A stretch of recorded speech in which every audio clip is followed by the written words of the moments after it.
Europe میں ہونے والی پیپر میرج اور اس کے بعد ہونے والی اولاد. پیپر میرج سے مراد اگر آپ وہ کاغذی کارروائی لے رہے ہیں جو یعنی ایک 2 نمبری کے اوپر مبنی ہے، نہ شادی کرنے والے کی مرضی نہ گھر بسانے کی مرضی، تو یہ تو شادی اسٹیبلش ہی نہیں ہوتی. یہ الالہ ہی ہے جو آپ کر رہے ہیں زبردستی کا، انفیاں لا، اس کا کہاں سے؟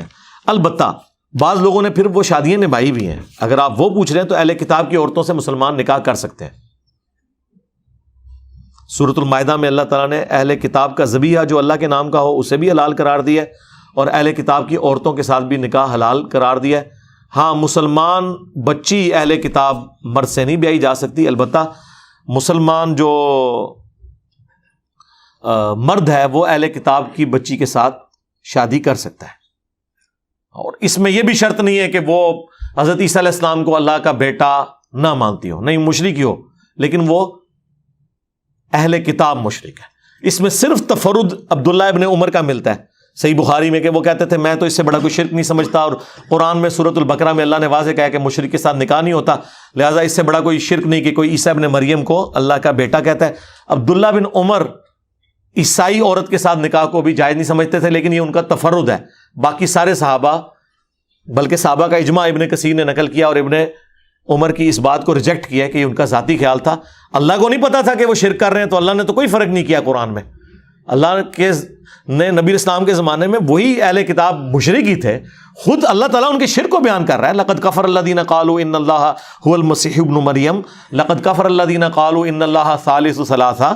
اللہ تعالیٰ خود شرک بیان کر کے پھر بھی اجازت دے رہا ہے. تو وہ نکاح ہے، آپ کر سکتے ہیں، لیکن پھر بعد میں یہ والی چیزیں بھگتنی پڑتی ہیں، اولاد والی، اور یہ تو ظاہر ہے کہ یہ سارے نقصانات تو جڑے ہوئے ہیں اس کے ساتھ. تو وہ آپ نے اپنے حالات و واقعات بہتر دیکھنے. باقی جو خالی کاغذی کارروائی ہے نا جی، اس سے کوئی نکاح اسٹیبلش نہیں ہوتا، کیونکہ وہ آپ کی تو نکاح کرنے کی نیت ہی نہیں ہے، نہ آپ اس معاملے کو اس طریقے سے لے کے چلنا چاہتے ہیں. تو یہ تو مطلب ایک قسم کا دھوکہ اور غرر والا معاملہ ہے، اس لیے اس کو تو اوائڈ کرنا چاہیے. باقی اگر آپ نے کرنا تو یار تھوڑے پاکستانی ہیں ادھر یہاں سے غلام بھرتی کر کے لے کے جا رہے ہیں میرپور سے، یعنی وہ ادھر سے لڑکوں کو بھرتی کر کے لے کے نہیں جاتے، شادیاں نہیں کرواتے، زندگیاں بچیاں ادھر گزارتی ہیں، تو خاوند کے لیے وہ پاکستان آ جاتی ہیں.